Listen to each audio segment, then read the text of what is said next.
تاني وتاني وتاني وتاني راجعين للهم والغم وحرقة الدم من تاني. اصل انتوا ما تعرفوش الخيبة، مش في زيادة في الاسعار من تاني. اسعار ايه؟ كل حاجة واي حاجة. خدوا تقيلة بقى، اصل بزيادة اسعار البنزين كل حاجة هتزيد. هوضح لكم المعلومة واننا كده ايه، هنقعد قعدة فضفضة وهنيجي نقول لكم بقى ايه كل المصايب اللي جايه. هم جم وطلعوا مش صابرين علينا ان احنا نتهنى حتى في رمضان ولا حاجه، لا هم استنوا كده ان يحتفل بعيد الام وعيد ميلاد روشا، وقالوا هنفقع الاسفين تاني يوم على طول. احنا صبرنا عليكم كتير، خدوا الاسفين زياده اسعار البنزين. هتقولوا لي ايه العلاقه ما بين زياده اسعار البنزين واسعار الاكل والشرب وكل حاجه؟ هقول لكم يا جماعه انتوا مستعجلين على ايه؟ هو البنزين ده مش لما بيزيد هو معتمدين بس عليه في المواصلات؟ هو الاكل والشرب والاجهزه وكل حاجه حواليكم بتتنقل بايه؟ مش بالبنزين ولا بالميه ولا بالهواء ولا بايه؟ ما هو بالبنزين. هيقول لك زاد، فكل حاجه زادت زي ما حصل قبل كده، واسعار الاكل والشرب وكل حاجه حوالينا زادت، فهيقول لك بالبنزين. تمام، فزودوها تاني. يقولوا لك ويلحقوا نفسهم في الاول، اصل احنا كنا صابرين على الزياده دي واجلناها فتره طويله قوي، كتر خيرهم بصراحه.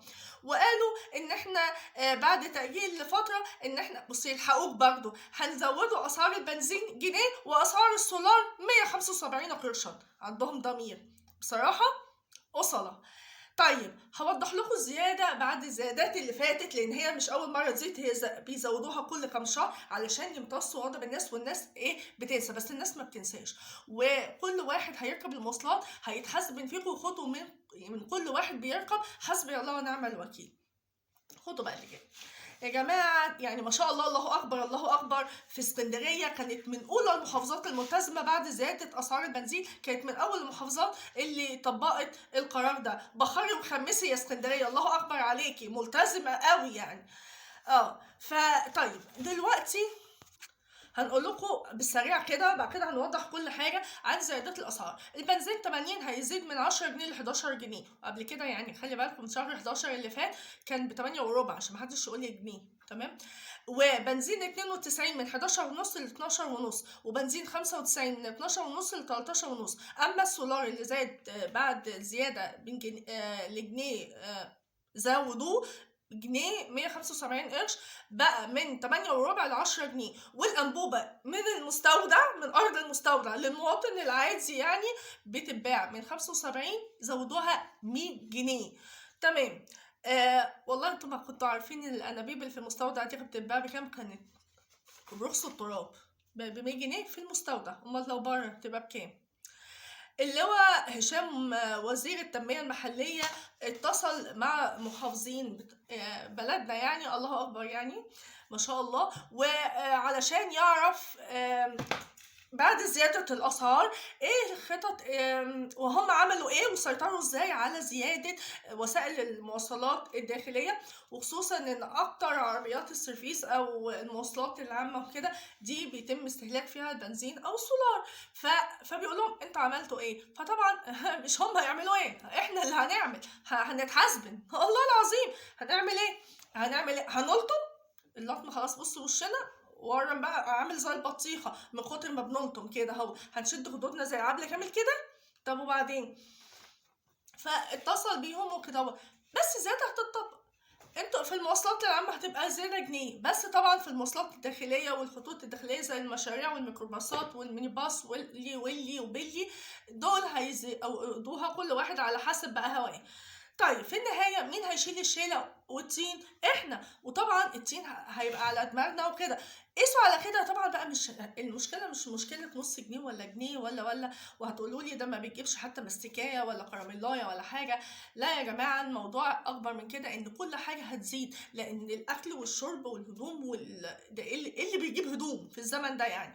وكل حاجة حواليك هتلاقيها زادت، كل حاجة. ليه؟ لأنها بتتم نقلها عن طريق البنزين، مش بالنفس يعني ولا بالهواء، عن طريق البنزين. فلما البنزين بيزيد فطبيعي ان كل حاجة هتزيد. فاحنا يا جماعة اتقوا الله فينا، ما انتوا مش بتدونا نقطة في زيادة مثلا معاشات او مرتبات بالايد اليمين، وتاخدوا كوبش مننا بالشمال واليمين وبايديكم ورجليكم وكل حاجة. اتقوا الله فينا. خلاص خلاص، انا بعد الخبر ده انا خفت انزل، اقسم برب العزة انا خفت انزل من البيت او اركب مواصلات او اروح اجيب حاجات او اشوف اسعار الاكل من الصدمة. عارف يقول لك خدت الصدمة، خايفة انزل اروح اشوف الصدمة اللي حوالينا. يا جماعة اتقوا الله فينا. طب يعني هقول لكم ايه، يعني انتوا فرحتونا قلنا النور ما بيتقطعش في رمضان، ومع اننا هيفوقونا بعد رمضان، انما ان انتوا تخشوا مش صابرين حتى تستنوا يعني الشهور دي تعدي. اتقوا الله اتقوا الله. الموضوع مش موضوع جنيه ونص، لو على جنيه ونص احنا هنبقى راضيين وهنقول مش هيجيب حاجه، مع انه ممكن يعني هتضرب مواصلات، لان في ناس هيزودوا، يعني مش هيزودوا في المواصلات جنيه ولا 2 جنيه، هيبقى اخطر. ودي ممكن تكلفة على الناس البسيطة هتبقى كتيرة. ما تبصوش ان هو الناس المتوسطين الحال او الناس اللي معاهم يدفعوا مبلغ زي ده عادي، انما في ناس على قدهم ما معاهمش، مش معاهم يدفعوا نص والجنيه. يا عم الحاج في ايه؟ مش معاهم يدفعوه، هتستغربوا استغربوا. انا بشوف ناس ده هيأثر معاهم مش عارفين يدفعوه، بتكلم ودافع عنهم. هو في ايه؟ هيأثر، مش هيبقى معاهم. هما اصلا بياخدوا ايه اصلا في مرتباتهم علشان يقدروا يدفعوا لك النص والجنيه؟ مش مفيش. اتقوا الله اتقوا الله اتقوا الله. واحد كان طالع في احدى مواقع التواصل بيقول يعني حسبي الله ونعم الوكيل، خدوها في كل واحد بيركب وسيله مواصلات او هيجيب اكل ولا. اتقوا الله. يعني الناس والله العظيم ما معهاش، الناس ماشيه بالزق، الناس انزل شوفوا وشوشهم في الشوارع عليهم غضب الله، عليهم وشهم اكتئاب. الناس مش طايقه نفسها. الناس طول ما هي قاعده بتتكلم، وطالعين دلوقتي في اعلانات في التلفزيونات يقول لك في المجمع ايه، في التجمع ايه، في الكومباوند ايه، واللي حاجات بالملايين، وفي ناس مش لاقيه تجيب اكله فول وفلافل يتسحروا بيهم او حتى يفطروا بيهم. في ايه؟ في اللي يجي يقول لك مش عارفه ايه ناكلوا ايه، وسوسيس وبوسيس واللي. في ناس بقول المكرونه والبيض مش عارفين يجيبوها بعد ما كانت اكل الغلابه. فاتقوا الله اتقوا الله. والله العظيم هنفضل نقول لكم اتقوا الله، يعني استغفر الله العظيم. يعني انتوا مش ما تعرفوش ربنا، حسوا بالناس. كل شويه كل كام شهر بتزودوها، بدل ما تيجي تزودوها مثلا كام جنيه فالناس تحس بيها، فانتوا بتاخدوها ايه زي ايه، لطشه قلم. فالناس اي بس ايه تروح بعد شويه، بدل ما تيجي تديهم بالبوكس بتديهم الاول لطشه قلم، بعد كده بعدها بشويه لطشه قلم تاني، مش عارف، وبعد كده ايه لطشات قلم، بس في النهايه تيجي بنفس وجع البوكس اللي انت هتديهوله.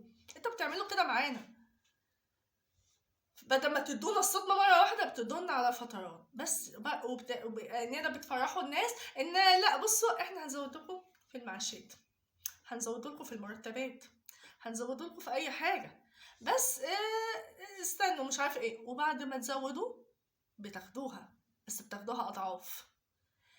اللي بتدوهولنا جنيه بتاخدوه 2 و3 و4 و5 جنيه، ويمكن 10 جنيه كمان.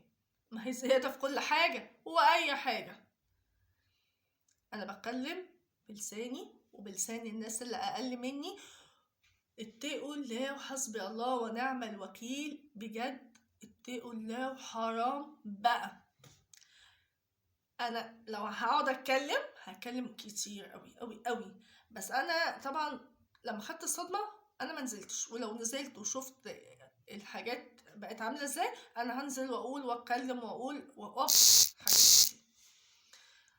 ربنا يعدي على خير. بس يعني هقول ايه، ربنا ارحمنا برحمتك، ويا رب اللهم لا تحسبنا بفعل السفهاء منه. يعني هقول ايه، زياده ليه كل شويه؟ وبصوا ما تزودوا، يعني ما تزودولناش مرتبات، وده قلتها كتير، بس رجعونا الاسعار زي الاول، والنبي والنبي والنبي والنبي يا عم الحاج.